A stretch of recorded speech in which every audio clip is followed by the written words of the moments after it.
샵 성당에서의 만남, 축약된 나레이션 대본. 저는 아직도 그날 밤을 생각하면 가슴이 두근거립니다.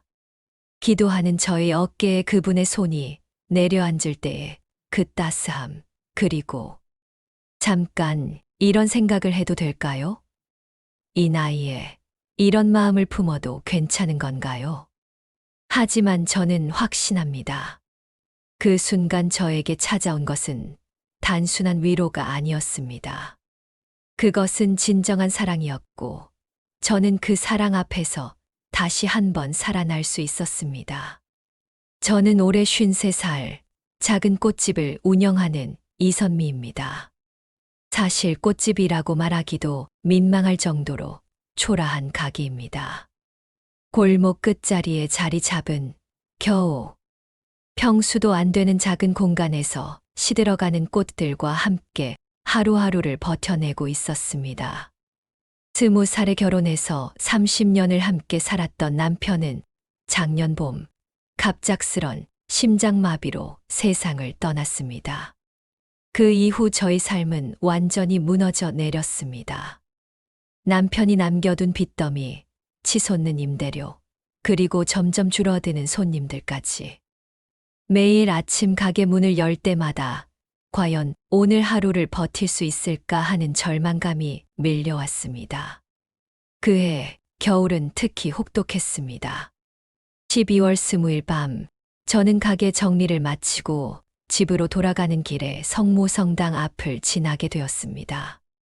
평소라면 그냥 지나쳤을 텐데, 그날 밤은 왠지 모르게 발걸음이 멈춰졌습니다. 성당 안에서 새어나오는 따스한 불빛과 은은하게 들려오는 찬송가. 소리가 저희 지친 마음을 끌어당기는 것 같았습니다. 망설이다가 저는 성당 문을 밀고 들어갔습니다. 저는 맨 뒷자리에 조용히 앉아서 눈을 감았습니다. 하느님, 저는 정말 지쳤습니다. 더 이상 견딜 수 없을 것 같습니다. 남편도 잃고 가게도 문을 닫아야 할 것 같고, 저에게 희망이 있을까요? 속으로 이런 기도를 드리고 있는데 누군가의 발걸음 소리가 들렸습니다. 눈을 뜨니 한 분의 신부님이 제게 다가오시는 것이 보였습니다. 키가 크고 어깨가 넓은 대략 40대 중반쯤 되어 보이는 분이셨습니다. 깊고 따뜻한 눈빛이 인상적이었습니다. 혹시 무슨 일로 고민이 있으신가요? 그분의 목소리는 낮고 깊었습니다. 마치 오래된 첼로의 울림 같은 그 목소리를 듣는 순간, 저는 왜인지 모르게 눈물이 핑 돌았습니다. 저는 정말 힘이 듭니다. 모든 것이 무너져 내리는 것 같아요. 괜찮습니다. 천천히 말씀해 보세요. 하느님은 언제나 우리의 이야기를 들어주십니다. 그분은 제 옆자리에 앉으셨습니다. 은은한 향수 냄새가 났습니다.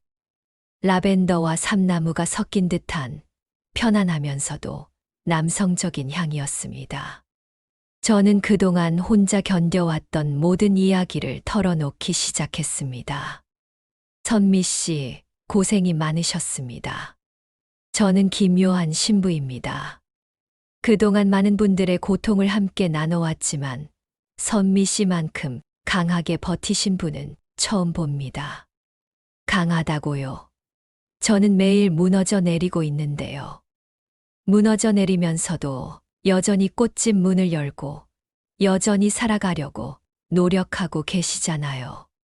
그것이 바로 진정한 강함입니다. 신부님, 저는 앞으로 어떻게 살아가야 할까요? 정말 막막합니다. 선미 씨, 하느님은 우리에게 감당할 수 없는 시련을 주지 않으십니다. 제가 함께 길을 찾아드리겠습니다. 그때 신부님이 제 손을 가만히 잡아주셨습니다. 그분의 손은 크고 따뜻했습니다. 그 순간 저는 이상한 전율을 느꼈습니다. 단순히 위로받는다는 느낌이 아니라 뭔가 더 깊고 복잡한 감정이 가슴 깊숙한 곳에서 일어나고 있었습니다. 그날 밤 집으로 돌아가는 길, 저는 계속 신부님의 목소리와 향기, 그리고 그분의 따뜻한 손길을 생각했습니다. 남편이 세상을 떠난 이후 처음으로 느끼는 이상한 설렘이었습니다. 그 다음 날부터 저는 매일 성당에 나가기 시작했습니다. 처음에는 신부님을 만나려는 마음이 컸지만 이 시간이 지나면서 진짜로 기도하고 싶은 마음도 생겼습니다. 신부님은 저의 이런 변화를 매우 기뻐하셨습니다. 미사 후에는 종종 저와 개인적인 대화 시간을 가져주셨습니다. 선미 씨는 꽃을 정말 사랑하시는군요. 이야기할 때 눈이 반짝반짝 빛납니다. 네, 어릴 때부터 꽃을 좋아했어요. 꽃은 말이 없지만 각각의 의미가 있잖아요. 저도 성당 화단을 가꾸는 것을 좋아합니다. 하지만 솜씨가 영 시원찮아서. 선미 씨가 한번 봐주시면 어떨까요? 이렇게 저희는 함께 성당 화단을 가꾸기 시작했습니다. 매주 수요일 오후 저는 성당으로 가서 신부님과 함께 꽃과 나무를 돌보았습니다.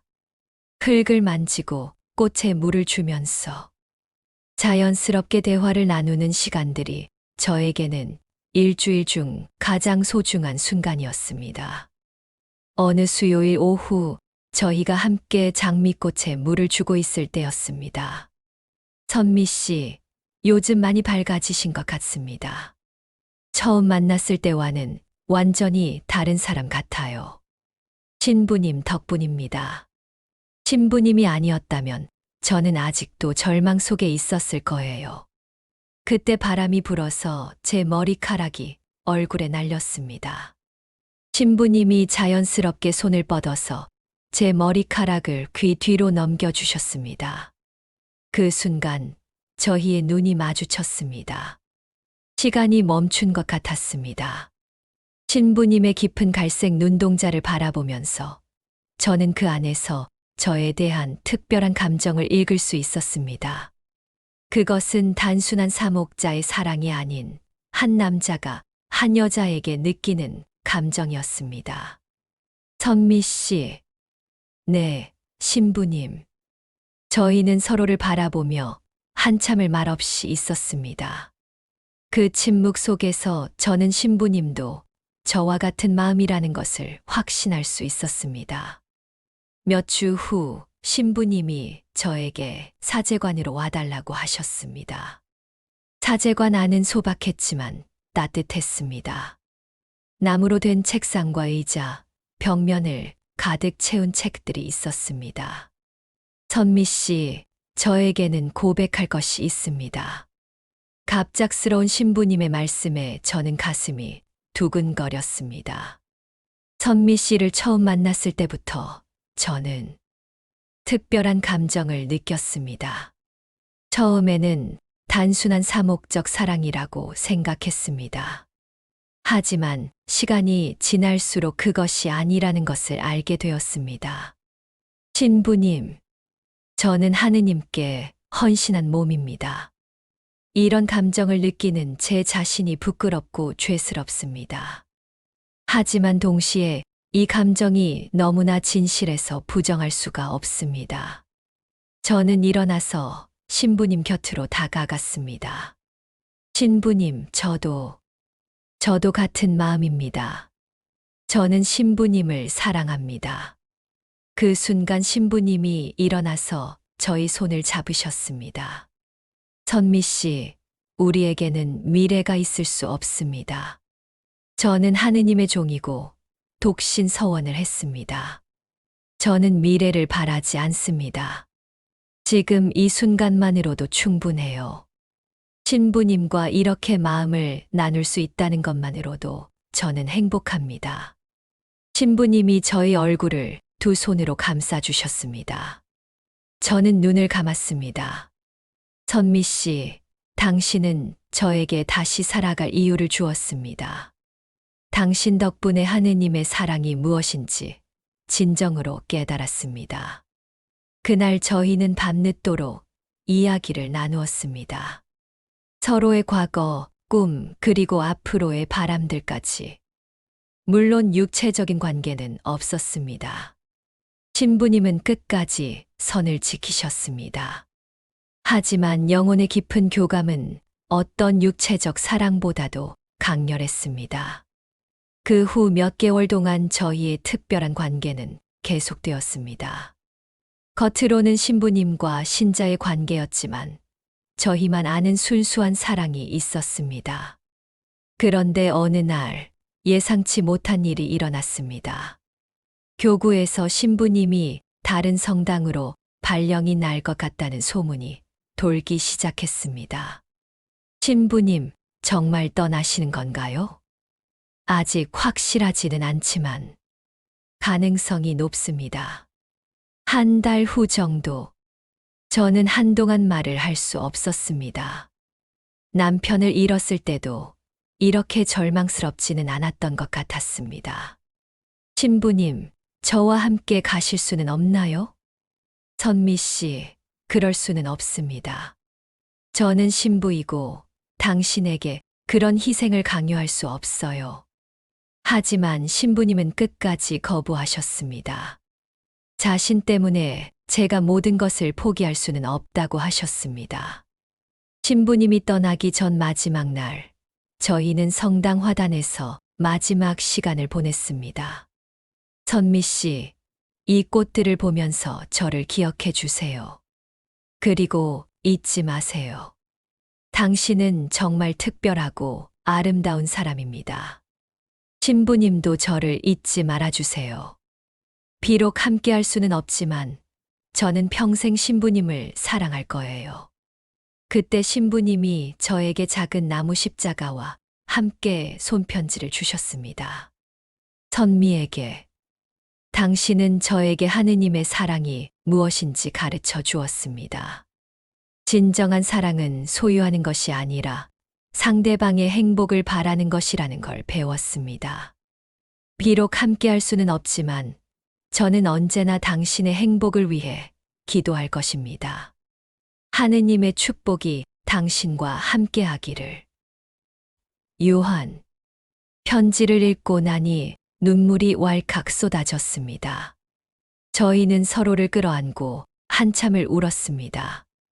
다음 날 아침 신부님은 조용히 성당을 떠났습니다. 신부님이 떠난 후 몇 주 동안 저는 깊은 슬픔에 빠져 있었습니다. 하지만 이상하게도 완전히 무너지지는 않았습니다. 신부님과의 사랑이 제게 준 것은 절망이 아니라 희망이었습니다. 저는 다시 사랑할 수 있다는 것을 알았고, 무엇보다 제 자신이 사랑받을 가치가 있는 사람이라는 것을 깨달았습니다. 꽃집도 다시 활기를 찾기 시작했습니다. 신부님과 함께 배운 것들을 활용해서 더 아름다운 꽃다발들을 만들 수 있게 되었습니다. 그리고 무엇보다 제 마음이 달라졌습니다. 이제는 진심으로 사람들에게 기쁨을 주고 싶다는 마음으로 일했습니다. 그런 변화는 손님들에게도 전해졌습니다. 사람들이 하나둘 제 가게를 다시 찾기 시작했습니다. 몇 달 후 신부님으로부터 편지가 왔습니다. 선미에게. 새로운 곳에서의 생활에 적응하고 있습니다. 당신과 함께했던 시간들을 바탕으로 더 깊이 있는 사랑의 의미를 전파하고 있습니다. 당신이 행복하기를 매일 기도하고 있습니다. 언제나 당신을 응원하는 요한이. 저도 신부님께 답장을 썼습니다. 제 근황과 꽃집의 변화된 모습, 그리고 신부님께서 제게 주신 사랑의 의미를 다른 사람들에게 전하고 있다는 이야기를 적었습니다. 그렇게 저희는 몇 개월에 한 번씩 편지를 주고받기 시작했습니다. 비록 만날 수는 없었지만 이런 식으로나마 소식을 나누는 것만으로도 충분히 행복했습니다. 시간이 흘러 이듬해 봄이 되었을 때 제 삶에 또 다른 변화가 찾아왔습니다. 그해 여름, 저는 특별한 결정을 했습니다. 꽃집을 확장하기로 한 것입니다. 새로운 꽃집의 이름은 희망의 정원으로 지었습니다. 단순히 꽃을 파는 곳이 아니라 사람들에게 희망과 사랑을 전해주는 공간으로 만들고 싶었습니다. 개업 첫날 예상보다 훨씬 많은 사람들이 찾아와 주셨습니다. 몇 달 후 놀라운 일이 일어났습니다. 서울에서 온 사업가가 제 꽃집을 찾아와서 전국적으로 플라워 테라피 센터를 만드는 프로젝트에 협력해달라고 제안했습니다. 경제적으로도 훨씬 안정될 수 있는 기회였습니다. 신부님께 편지로 조언을 구했고 격려의 답장을 받은 후 저는 그 제안을 받아들이기로 결정했습니다. 몇 달 후 저는 서울로 올라가서 새로운 일을 시작했습니다. 전국의 플라워 테라피 센터들을 총괄하는 일이었습니다. 정말 많은 사람들이 꽃을 통해 위로받고 희망을 찾는 모습을 볼 수 있었습니다. 저는 그분들에게 제 이야기를 들려주곤 했습니다. 절망에 빠져 있던 저에게 찾아온 특별한 사랑, 그리고 그 사랑이 어떻게 저를 다시 일으켜 세웠는지를.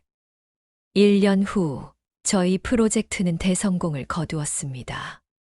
전국 10여 개 도시의 플라워 테라피 센터가 문을 열었고 수많은 사람들이 도움을 받았습니다. 작년에는 제가 주관하는 전국 플라워 테라피 컨퍼런스에 신부님을 초청 강사로 모시기도 했습니다. 강연이 끝난 후 잠깐 둘만의 시간을 가질 수 있었습니다. 선미 씨, 정말 많이 변하셨네요.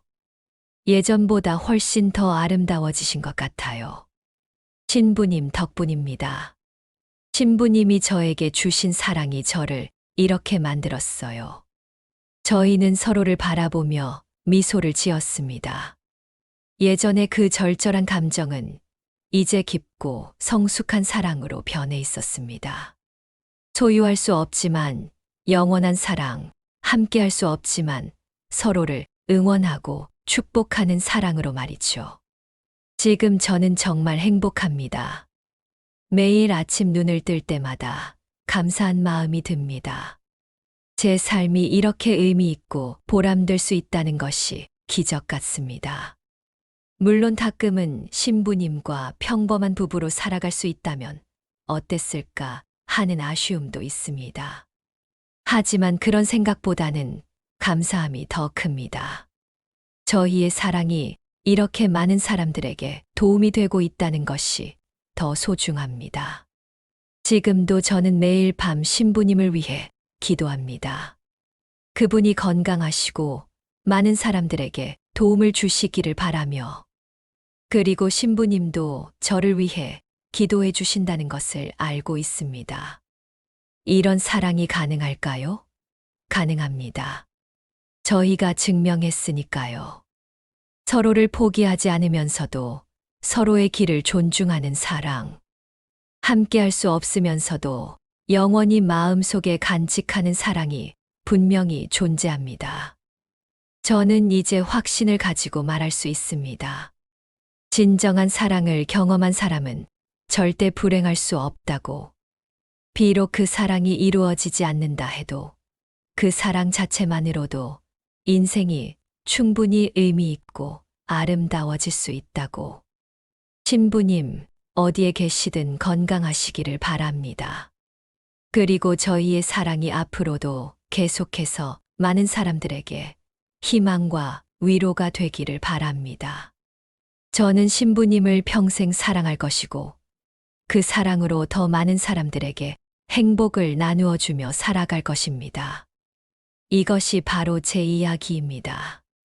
절망 속에서 만난 기적 같은 사랑, 그리고 그 사랑이 제게 준 새로운 인생의 이야기입니다. 혹시 지금 절망 속에 계신 분이 있다면 포기하지 마세요. 언제 어디서든 진정한 사랑이 여러분을 찾아올 수 있으니까요. 그리고 그 사랑은 분명히 여러분의 인생을 완전히 바꾸어 놓을 것입니다.